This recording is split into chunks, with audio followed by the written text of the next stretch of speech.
श्री राधे श्री राधे श्री राधे श्री राधे। बोल गुरुदेव भगवान की जय। सदगुरु महाराज की जय। गणेश भगवान की जय। हाँ भैया, शांति के साथ अब आप सभी लोग अपना अपना स्थान ग्रहण करें और प्रभु श्री जी की कथा को श्रवण करेंगे। और आज की कथा में ये प्रसंग चलेगा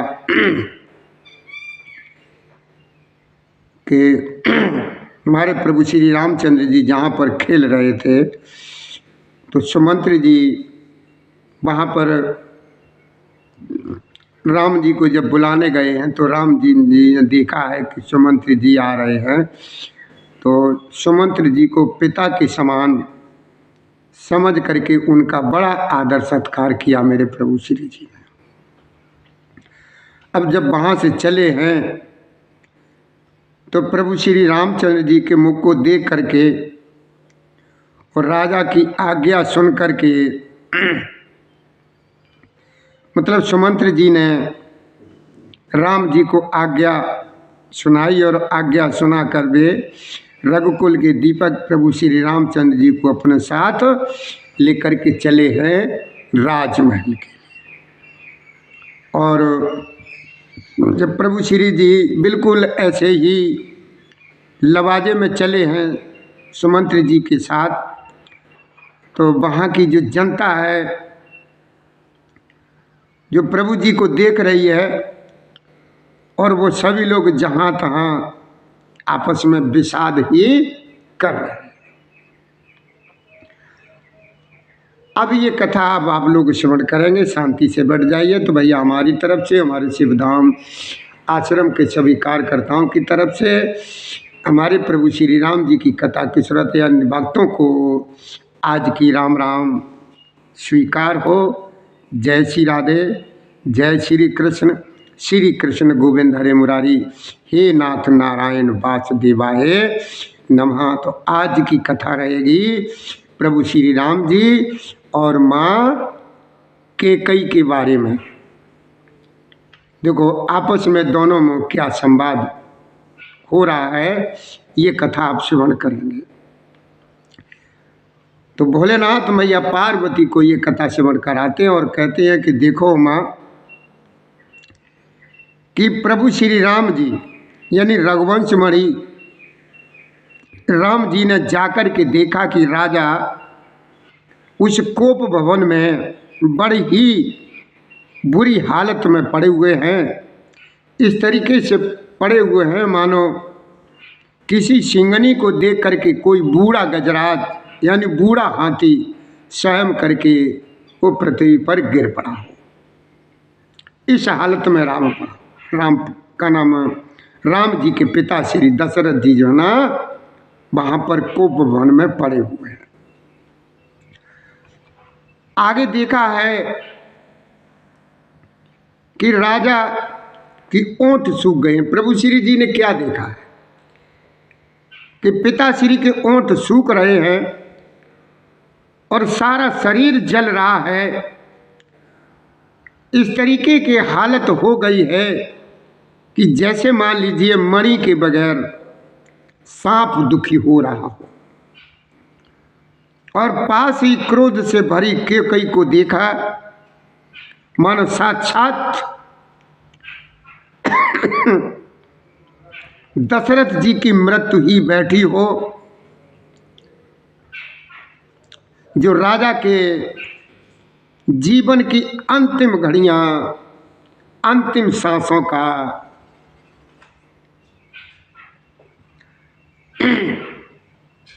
इंतजार कर रही। हमारे प्रभु श्री रामचंद्र जी का स्वभाव कोमल और बहुत ही करुणामय है और उन्होंने अपने सारे जीवन में पहली बार ये ऐसा दुख ये देखा है। जब तक का ये प्रभु श्री जी का जो जीवन हुआ है, जो उम्र हुई है, इस उम्र में मेरे राम जी ने ये पहला दुख इस तरीके का देखा है। इससे पहले कभी उन्होंने इस दुख का, इस परेशानी का, इस विषाद का नाम भी नहीं सुना था। और तो भी समय का विचार करके हृदय में मेरे राम जी ने धीरज को धारण किया और बड़े बड़े मीठे वचनों से माता कैकेयी से पूछा है। कैकेयी से पूछा है, क्या पूछा है कैकेयी से, अब शांति के साथ आप सभी लोग श्रवण करेंगे। राम जी ने कहा कि हे माता, कि हे मेरी माँ, मुझे जो है ना पिताजी के दुख का कारण तो बताने की कृपा करें कि पिताजी इतने दुखी क्यों हैं, ताकि उस पर जो है ना विचार किया जाए और निवारण हो सके, उनका दुख जो है ना दूर हो। कैकेयी ने कहा कि हे राम, और माँ कैकेयी क्या जवाब दे रही है राम जी को? वो कहती है कि हे राम, सुनो, सारा कारण यही है कि राजा तुम पर जो है ना बहुत प्रेम करते हैं। राजा के दुखों का कारण एक ही है, वो है आप, क्योंकि आप राजा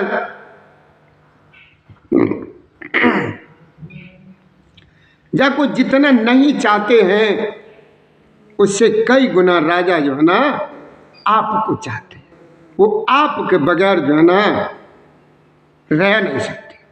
यही इनके दुख का कारण है कि हे बेटा, हे पुत्र, हे राम, इन्होंने मुझे 2 वरदान देने को कहा था। इन्होंने जो है ना मुझे 2 वरदान देने के लिए कहा था। मुझे जो कुछ अच्छा लगा हे राम, वो मैंने इनसे जो है ना मांग लिया। और उन दोनों वरदानों को सुनकर के राजा के हृदय में सोच हो गया, क्योंकि ये तुम्हारा संकोच नहीं छोड़ सकते हैं। शुत स्नेह इत बचन उत संकट परेउ नरेश, और सकौ तो आयुष धरौ सिर मेटौ कठिन कलेश। कैकेयी ने क्या कहा?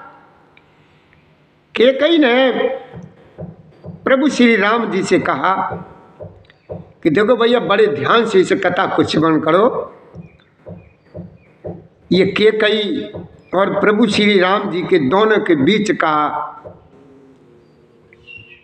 जो प्रसंग है, जो संवाद हुआ है, वही चल रहा है। कैकेयी कहती है राम जी से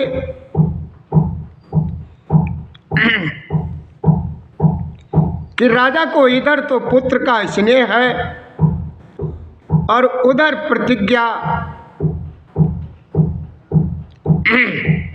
के वचन है।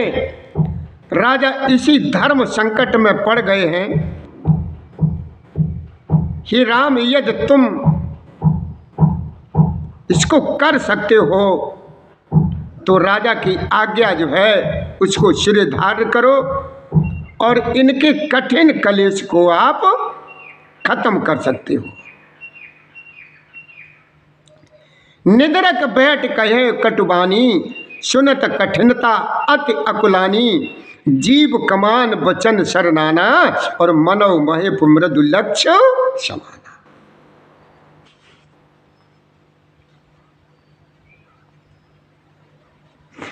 भोलेनाथ में यह पार्वती को समझाते हैं, कहते हैं कि देखो मां, इस समय कैकेयी बेधड़क बेखटक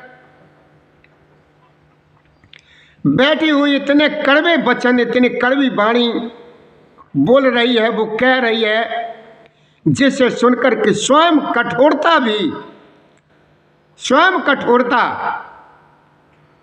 व्याकुल हो उठी है। इतने कठोर शब्द बोल रही है। अब इस समय जो है ना उसकी जीभ जो है ना धनुष है और जो बोल रही है वो वचन, बाहु से वो तीर है और मानो राजा ही कोमल निशाने के समान है। हे उमा, इस सारे साज सामान के साथ मानो स्वयं कठोरपन श्रेष्ठ वीर का शरीर धारण करके धनुष विद्या सीख रहा है। ऐसे है। देखो उमा, श्री रघुनाथ जी को सब हाल के कई ने सुनाए और सुना करके वो ऐसी बैठी है मानो निठुरता ही शरीर धारण किए हुए सामने विराजमान बैठी हुई दिखाई दे रही है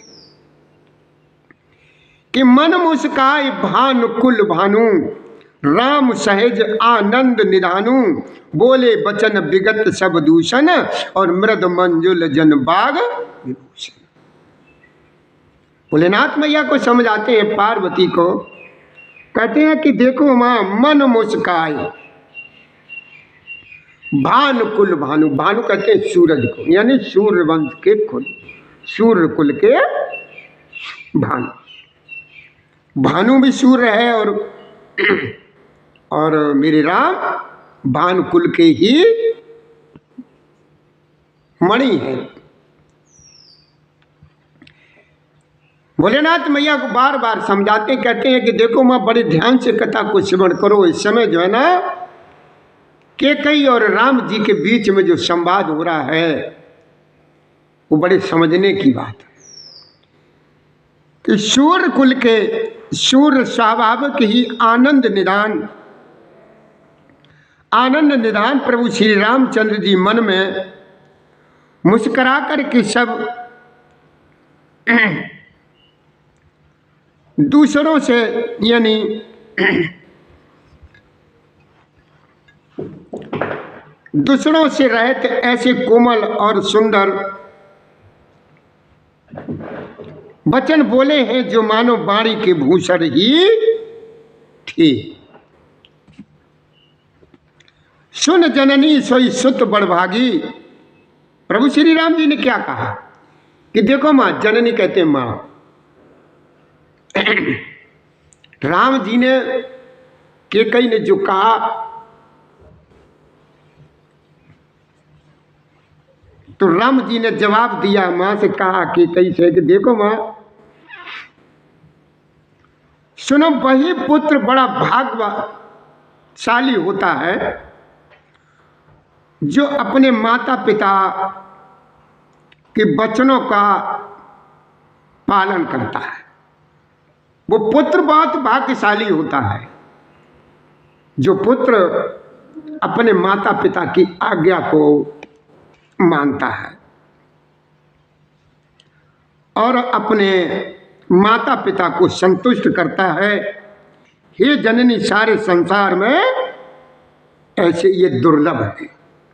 मुनिगण मिलन विशेष बन, सबई भांत हित मोर, और ते में पित आयुष बहुर सम्मत जननी तोर। देखिए मेरे प्रभु श्री राम जी का जवाब कितना बढ़िया, कितना सुंदर। और आजकल के जैसे कोई अगर हो भाई या पुत्र, तो क्या कहेगा आप खुद ही विचार कर लीजिए। आजकल के समय का हो तो वो क्या कहेगा। और देखिए मेरे राम जी के विचार, देखिए राम जी ने क्या कहा। हे मां, मुनिगण मिलन विशेष बन, सबई भांत हित मोर, और ते में पितु आयुष बहुर सम्मत जननी। राम जी ने जवाब दिया कैकेयी को कि हे मां,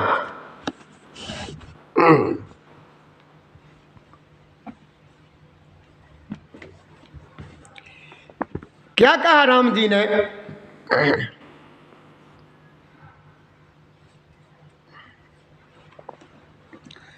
राम जी ने कहा कि देखो मां, उस वन में विशेष रूप से हमको मुनियों का मिलाप होगा। मुनि लोग मिलेंगे जिसमें मेरा सभी प्रकार से हर तरीके से कल्याण है। उसमें भी फिर पिताजी और माँ की आज्ञा, इससे बढ़कर के और क्या हो सकता है। भरत प्राण प्रिय पावै राजू, विद सब विद मोय सन्मुख आजू। जो न जाऊं बन ऐसे उकाजा, और प्रथम गनो मोय मूढ़ समाजा। अगर देखो मां,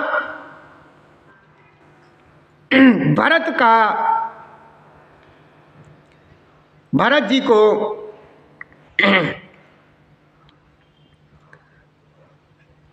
जो राज तिलक होने की बात हो रही है, वो मेरा प्राण प्रिय भरत है। और प्राण प्रिय भरत राज जब पावेंगे,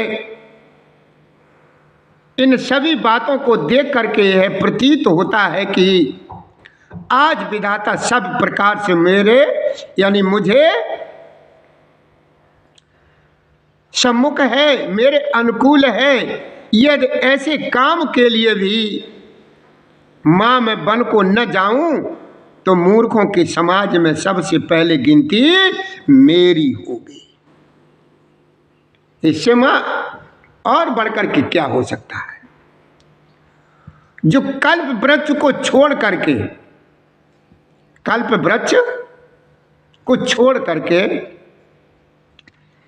रेड़ की सेवा करते हैं, यानी रेड़ कहते हैं अंडी के पेड़ को, अंडुआ जैसे बोलते हैं। और कल्प वृक्ष वो होता है जिस घर में कल्प वृक्ष होता है कि हमने कल्पना की कि मेरा काम पूरा हो गया। मैंने कल्पना की कि मेरा वो काम पूरा हो गया। कि सेवा अरंड कल्प तर त्यागी, और परहर अमृत ले विश्व मांगी। हे मां, जो कल्प वृक्ष को छोड़ करके रेड़ की सेवा करते हैं और अमृत को त्याग करके वो विश्व ग्रहण कर लेते हैं, हे मेरी मां, तो मन में विचार करके देखो, वे भी ऐसा मौका पाकर के कभी भी नहीं चूकेंगे। हे माता, मुझे एक ही दुख विशेष रूप से हो रहा है। ये मेरे राम जी और कैकेयी में बातचीत चल रही है दोनों में। राम जी क्या कहते हैं कि हे मां, मुझे एक ही दुख विशेष रूप से हो रहा है। वह महाराज को अत्यंत व्याकुल देख करके इस थोड़ी सी बात के लिए ही पिताजी को इतना भारी दुख हो। हे माता, मुझे इस बात पर विश्वास नहीं होता है। इतनी छोटी सी बात पर पिताजी को इतना बड़ा दुख, ये तो हमारे लिए बहुत खुशी की बात है। हम वन में जाएंगे, कितने कितने बढ़िया हमको पता नहीं क्या क्या किन किन लोगों से मेरी मुलाकात होगी, ऋषियों से, मुनियों से, और वन देवों से और वन देवियों से। कितना आनंद मिलेगा, कितना बढ़िया होगा। इससे बढ़कर की और माँ कुछ नहीं। मैं बड़े शौक से, और मेरे भाई भरत का जो है ना, आप जो है ना राज तिलक जो होगा तो मुझे बड़ी खुशी है। मेरे राम जी बहुत खुश हैं। राम जी जो वन जाने के लिए जैसे ही सुना, तो राम जी को याद आ गई कि हाँ, मेरी माँ ने जो है ना मेरा फर्ज निभा दिया। लल्ला जय श्री राधे महाराज। आज भैया सूर्यदेव किधर निकले आए आज भाई? आ जाओ, अंदर आ जाओ। तो आज राम जी बहुत प्रसन्न है माँ के वचन सुन करके, कि क्योंकि महाराज तो बड़े ही धीर और गुणों के अथाह समुद्र है। ये मेरे राम जी कह रहे हैं कि पिताश्री तो बहुत ही गुणी है, बहुत ही समझदार हैं, गुणों के अथाह समुद्र हैं। अवश्य ही मुझसे कोई बड़ा अपराध हो गया है, जिसके कारण महाराज मुझसे कुछ नहीं कहते। और तुम्हें मेरी सौगंध है माँ, तुम सब सच सच हमें बता दो। राम जी माँ अपनी माँ कैकेयी से कहते हैं कि महाराज जी तो अथाह समुद्र हैं गुणों के, फिर भी इतनी सी छोटी बात के लिए ऐसा कैसे? जो हकीकत हो मेरी माँ वो आप हमें बताने की कृपा करें कि सहज सरल रघुबर बचन कुमत कुटल कर जान, और चले जोंक जल वक्र गति जडप सलिलो समान। चक्रवत मतलब टेढ़ी होकर के, टेढ़ी होकर के चलती है जोंक पानी में। सहज सरल रघुबर बचन, मेरे भोलेनाथ मैया पार्वती को समझाते हैं।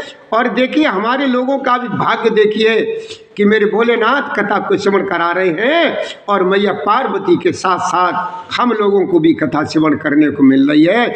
इससे बढ़िया और हमारे लोगों के भाग्य में क्या हो सकता है? ऐसा मौका कब मिलेगा जो मैया पार्वती के साथ हम कथा श्रवण करेंगे। वही आज आप सब लोगों को मिल रही है कि सहज सरल रघुबर बचन, कि देखो माँ, भोलेनाथ माँ पार्वती को समझाते कहते कि देखो माँ, इस रघुकुल में श्रेष्ठ प्रभु श्री रामचंद्र जी के स्वभाव से ही सीधे वचनों को दुर्बुद्धि के कई टेढ़ा ही करके जान रही है। जैसे यद्यपि जल समान ही होता है, आपने पानी को देखा, पानी बिल्कुल समान होता है, लेकिन जो जोंक होती है ना, जोंक वो किस तरीके से चलती है, किस तरीके से चलती है? वक्र गति, यानी टेढ़ी मेढ़ी, इधर उधर ऐसे ऐसे करके, ऐसे ऐसे करके चलती, टेढ़ी मेढ़ी होकर के पानी में चलती है।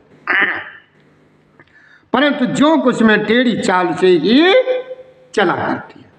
रानी कैकेयी प्रभु श्री रामचंद्र जी का रुख पाकर के बहुत प्रसन्न है। वो अपनी प्रसन्नता को जाहिर नहीं कर रही है, लेकिन कैकेयी बहुत प्रसन्न है। और उसने कपट पूर्वक स्नेह दिखा करके बोली कि तुम्हारी शपथ और भरत की सौगंध है, मुझे राजा के दुख का दूसरा कुछ भी कारण जो है ना मालूम नहीं है। कैकेयी कहती है राम जी से, मुझे सिर्फ एक ही कारण मालूम है, जो भरत की सौगंध और तुम्हारी सौगंध है, कि कारण सिर्फ एक ही है। यही कारण जो है, जो मैं जानती थी वो मैंने तुम्हें बता दिया। आगे क्या कहती है, मतलब ये सब दिखावटी कर रही है कि हमें दूसरा कारण नहीं मालूम, हमने कुछ नहीं कहा है, राजा को तुम बहुत प्रिय हो, ज़्यादा प्यारे लगते हो, इसलिए राजा को यही दुख है कि तुम अपराध जोग नहीं ताता, जननी जनक बंधु सुख दाता, राम सत्य सब जो कछ कहो, और तुम पे तुमात वचन रत। भोलेनाथ मैया को अपनी को समझाते, माँ पार्वती को समझाते हैं, कहते हैं कि देखो माँ, वो क्या कहते हैं कि हे तात तुम अपराध के योग्य नहीं हो। ये कैकेयी कह रही है, किनसे? राम जी से, कि हे तात तुम अपराध के योग्य नहीं हो, तुमसे माता पिता का अपराध बन पड़े यह संभव नहीं है। तुम तो माता पिता और भाइयों को सुख देने वाले हो। हे राम, तुम जो कुछ कह रहे हो सब सत्य है। तुम पिता माता के वचनों के पालन में तत्पर रहो। जो माता और पिता ने तुम्हें आज्ञा दी है उस आज्ञा का पालन करने वाले हो। हे राम, तुम आज्ञा का पालन कर ले। मैं तुम्हारी बलिहारी जाती हूँ। कैकेयी देखिए सब ये दिखावटी कार्य कर रही है कि हे तात, मैं तुम्हारी बलिहारी जाती हूँ, तुम पिता को समझा करके वही बात कहो जिससे चौथापन होता है बुढ़ापा, जिससे चौथेपन में इनका अपयश न हो, जिस पुण्य से इनको तुम जैसे पुत्र दिए हैं, जिस पुण्य ने तुम्हारे जैसे इनको पुत्र दिए हैं, उसका निरादर करना ये उचित नहीं है। किस तरीके से समझा रही है कि लागय कुमुक बचन शुभ कैसे। क्या कह रही है कि लागय कुमुक बचन शुभ कैसे, और मगए गयादिक तीरथ जैसे। रामय मात बचन सब भाए, और जिम सुर सर गत सलिल सुहाए। सुरसर कहते हैं गंगा जी को, सुरसर कहते हैं गंगा जी को। कि लागय कुमुक बचन शुभ कैसे, जो बाबा ने चौपाई में लिखा है, मेरे बाबा ने यानी तुलसीदास जी ने क्या लिखा है कि देखो माँ कैकई के बुरे मुख से ये शुभ वचन कैसे लगते हैं, जैसे मगध देश में गया आज तीर्थ श्री रामचंद्र जी को माता कैकई के सब वचन ऐसे अच्छे लगते हैं, जैसे गंगा जी में जाकर के अच्छे बुरे सभी प्रकार के जल शुभ और सुंदर हो जाते हैं। चाहे कहीं का भी जल हो, कैसा भी जल हो, गंदे नाले का हो, चाहे दारू वाला जल हो मिला हुआ, चाहे कैसा भी हो, कीचड़ का जल हो, गंगा जल में अगर जब मिला दो तो वो भी गंगा जल हो जाता है। गंगा जल का मतलब पवित्र जल, गंगा जल का मतलब यानी वो भी पवित्र जल कहलाने लगता है। किला गए कुमक गई मूर्छा रामय सुमेरे, नृप फिर करवट लीन, और सचिव राम आगमन कहे विनय समय समकी।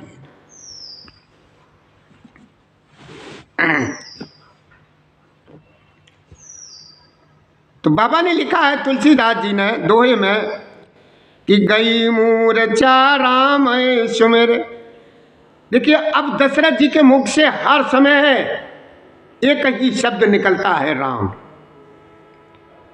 राम शब्द निकलता है। क्यों निकलता है ये राम शब्द?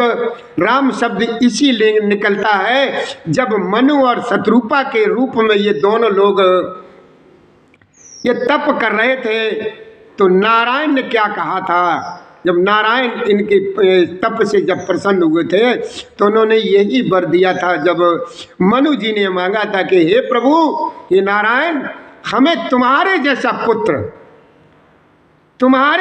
पुत्र हमें चाहिए, जो हम अपनी गोद में लेकर के खिलाएं और अपने आंगन में किलकारती मारते हुए देखने को मिले। मैं ऐसा पुत्र चाहता हूं। तो हमारे राम जी ने यानी भगवान विष्णु ने नारायण जी ने वरदान उनको दिया था कि जाओ।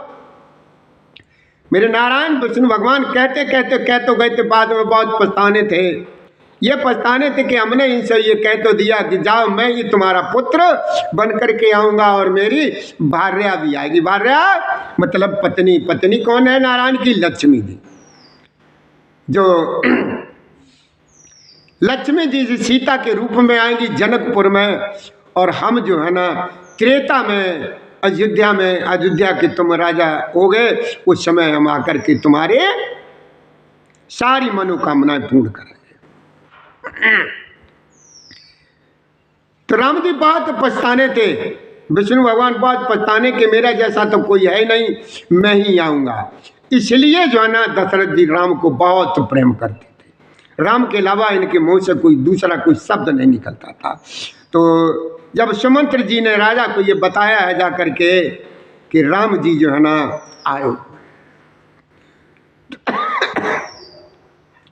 तो राजा की मूर्छा दूर हुई। जब ये सुना है, सुमंत्र जी ने बताया है, तो उनके मुख से भी राम निकला और जो है ना करवट बदली, राम का स्मरण करके राम राम कह करके फिर करवट ली, और मंत्री ने श्री रामचंद्र जी का आना कह करके समय अनुकूल विनती की है। क्या विनती की है? आप लोग बड़े ध्यान से श्रवण करेंगे कि अब निप अकने राम पगुधारे, और तर धीरज तब नैन उघारे। जैसे राम जी ने जो है ना उस भवन में राजा के पास अपने कदम रखे हैं, राम जी ने तो दशरथ जी ने धीरज रखा और धीरज रख करके नैन खोली। भोलेनाथ मैया पार्वती को समझाते कहते कि देखो माँ, जब सुमंत्र जी ने राजा को ये बताया तो राजा ने धीरज रख करके, राजा ने सुना कि श्री रामचंद्र जी पधारे हैं, आए हैं, तो उन्होंने धीरज धर के नेत्र खोले और मंत्री ने संभाल करके राजा को बिठाया अपने पास और राजा ने प्रभु श्री रामचंद्र जी को अपने चरणों में पड़ते हुए प्रणाम करते हुए देखा।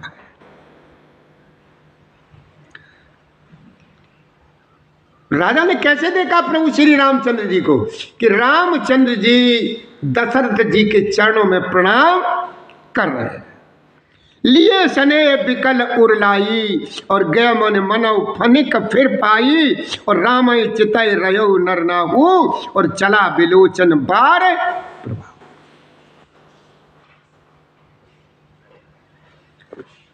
आज राजा दशरथ जी और प्रभु श्री राम का इस समय का जो मिलन है, राजा एकदम इतने बसे हैं, इतने धीर में हैं कि राजा को नाम से होश आ गया। इसने से बिकल राजा ने राम जी को हृदय से लगा लिया, मानो सांप ने अपनी खोई हुई मणि को पा लिया हो।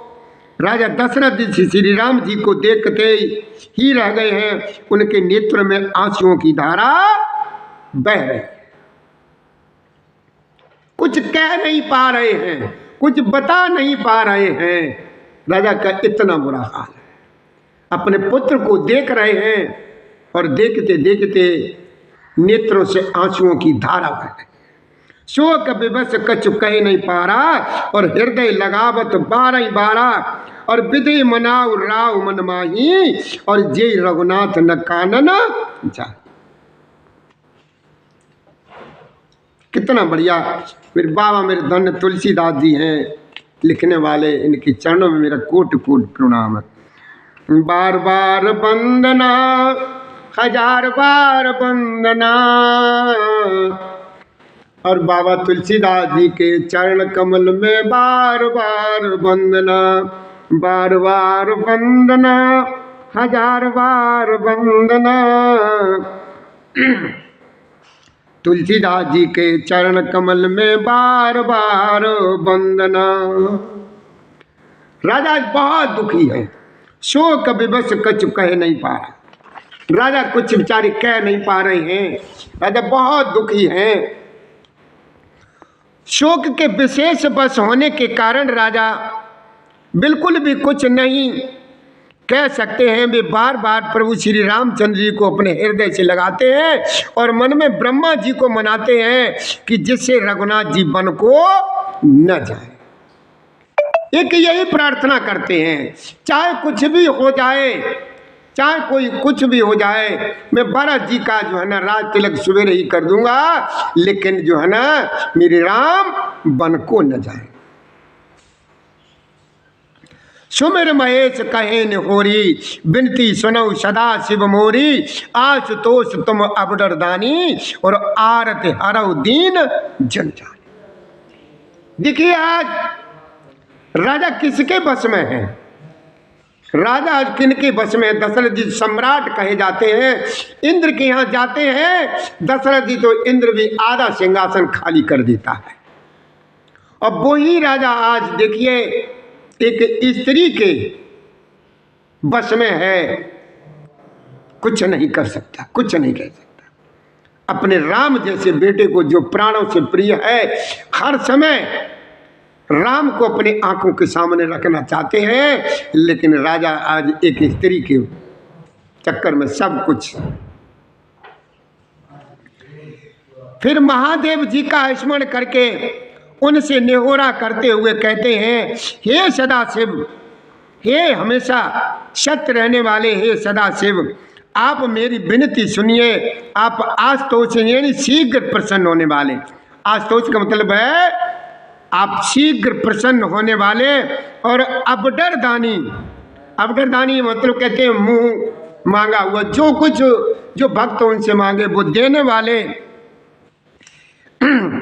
है, अतः मुझे अपना दीन सेवक जान करके मेरे दुख को जो है ना दूर कर दीजिए, दूर कर दीजिए, दूर कर दीजिए। कि तुम प्रेरक सबके हृदय, सो मत राम देव, रामा सो मत राम देव। बचन मोर तज रहो गर, पर हर शील सनेहो। राजा क्या कह रहे हैं कि हे प्रभु, हे भगवान, आप मेरे राम को ऐसी बुद्धि दें, आप मेरे राम को ऐसी बुद्धि दें जिससे वे मेरे वचनों को तोड़ दें, वो वन को न जाएं और घर पर ही रहें। ऐसी बुद्धि दो। जगत में चाहे अपयश हो, चाहे सुयश नष्ट हो जाए, मैं नरक में भी गिरूं अथवा स्वर्ग चला जाए,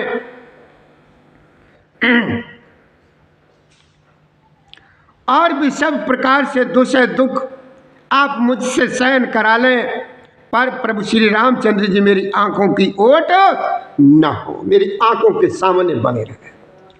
राजा सब कुछ बेचारे हर तरीके से समय देखने के लिए तैयार हैं, खराब से खराब, लेकिन यही एक दुआ मांगते हैं कि मेरे राम जो है ना मेरी आंखों के सामने से न जाए। असमन गुनय राव नहीं बोला, और पीपर पात सरस मन दूला। ओ राधे राधे।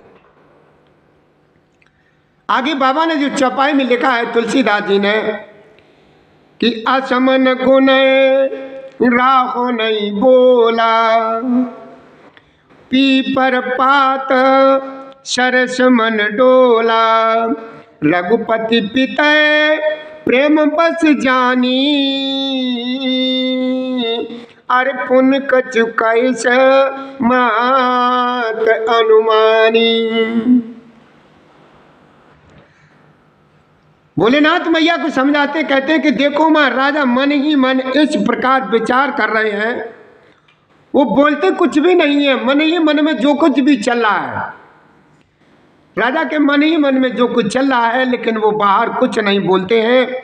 उनका मन पीपल के पत्ते की तरह है, डुल रहा। देखा आपने पीपल के पत्ते की निगाह करके देखना कि वो अपने आप हिलता ही रहता है, ऐसा खबा के रुख को पा करके वो किस तरीके से डोलता रहता है, हिलता रहता है, डोला है। श्री रघुनाथ जी ने पिता को प्रेम के बस जानकर और यह अनुमान करके कि माता फिर कुछ कहेगी तो पिताजी को दुख होगा।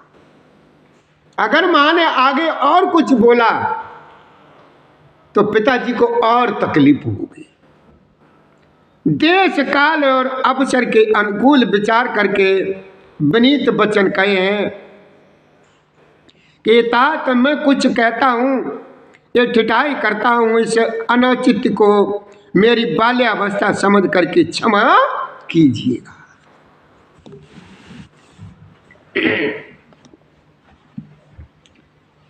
क्या कहते हैं चौपाई बाबा ने जो लिखा है कि देश काल अवसर अनुसारी बोले वचन विनीत विचारी, तात कयऊ कुछ करऊं ठिठाई, अनुचित क्षमऊ जान लड़काई।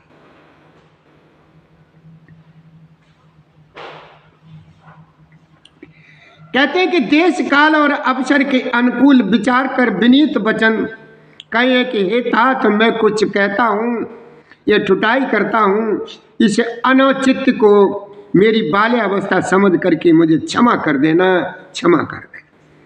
अति लघु बात लाग दुख पावा, काहू न मोय कहे प्रथम जनावा। देख गोसाई के पूछो माता, सुन प्रसंग वह शीतल गाता। भोलेनाथ मैया पार्वती को समझाते कहते कि देखो मां, इस अत्यंत तुच्छ बात के लिए आपने इतना दुख पाया। भोलेनाथ मैया को समझाते हैं कि देखिए राम की माया, देखिए राम ने क्या किया। कहते हैं कि इस अत्यंत तुच्छ बात के लिए आपने इतना दुख पाया कि मुझे किसी ने पहले ये कह कर के बात नहीं बताई न जनाई, आपको इस दशा में देखकर मैंने माता से पूछा और उनसे सारा प्रसंग सुनकर मेरे सब अंग शीतल हो गए। मुझे बड़ी प्रसन्नता हुई है, प्रसन्नता, बहुत प्रसन्नता हुई है कि देखो माँ, बाबा ने तुलसीदास जी ने चौपाई में दोहे में लिखा है कि मंगल समय स्नेह बस और सोच पर हरो तात, आयुष देव हर से कहे पुलक के प्रभु गा, पुलक गा।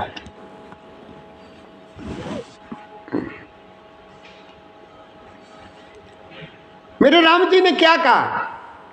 राम जी ने अपने पिताजी से कहा कि हे पिताजी, इस मंगल के समय स्नेह बस होकर के सोच करना छोड़ दीजिए और हृदय में प्रसन्न होकर के मुझे आज्ञा दीजिए। यह कहते हुए प्रभु श्री रामचंद्र जी सर्वांग पुलकित हो गए। मेरे राम जी बहुत प्रसन्न है, बहुत प्रसन्न है। उन्होंने फिर कहा, इस पृथ्वी तल पर उसका जन्म धन्य है जिसके चरित्र सुनकर के पिता को परम आनंद हो, जिसको माता पिता प्राणों के समान प्रिय है। चार पदार्थ अर्थ धर्म काम मोक्ष उसके करत लगत मुट्ठी में रहते। आयुष पाल जन्म फल पाई, ऐसे वेग हो। मेरे राम जी ने कहा, आपकी आज्ञा पालन करने में और पालन करके और जन्म का फल पाकर के मैं जल्दी ही लौट आऊंगा।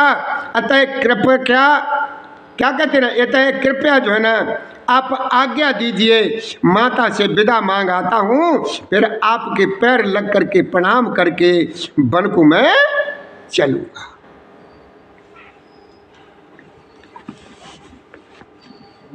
यह है मेरी राम की विशेषता। और आजकल क्या होता है, आजकल के राम जी को बदनाम करने वाले जय श्री राम का नारा तो बोलते हैं, लेकिन प्रभु श्री राम जी का गुण उनके अंदर एक भी नहीं है। राम जी मेरे नंगे पैर भागते हैं, सारा जीवन दुखों में ही बिताया।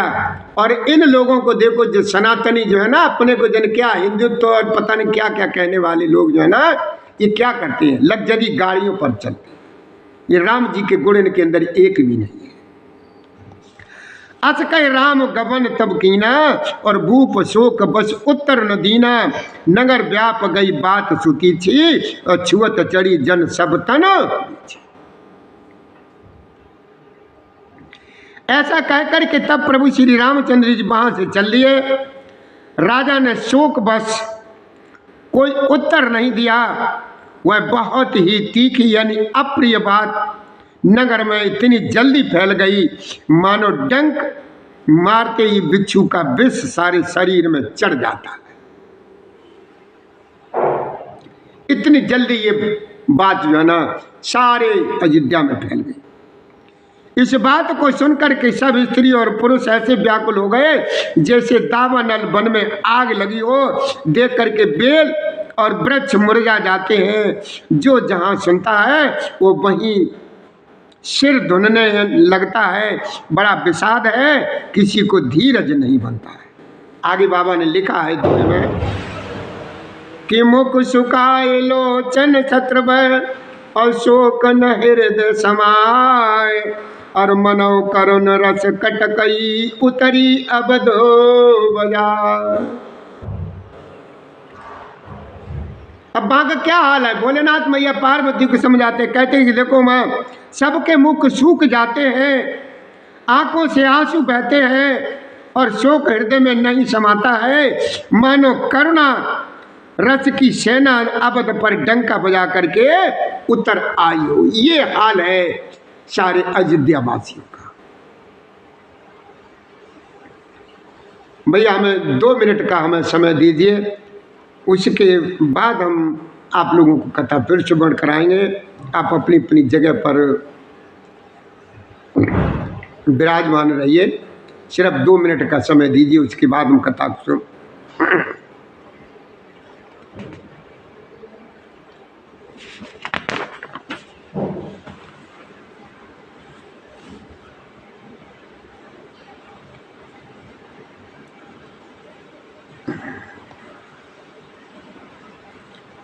श्री राधे श्री राधे श्री राधे श्री राधे। 2 मिनट के बाद हम आप लोगों से फिर मुखातिब होंगे, तब तक के लिए हमें इजाज़त दीजिए। जय श्री राधे जय श्री राधे।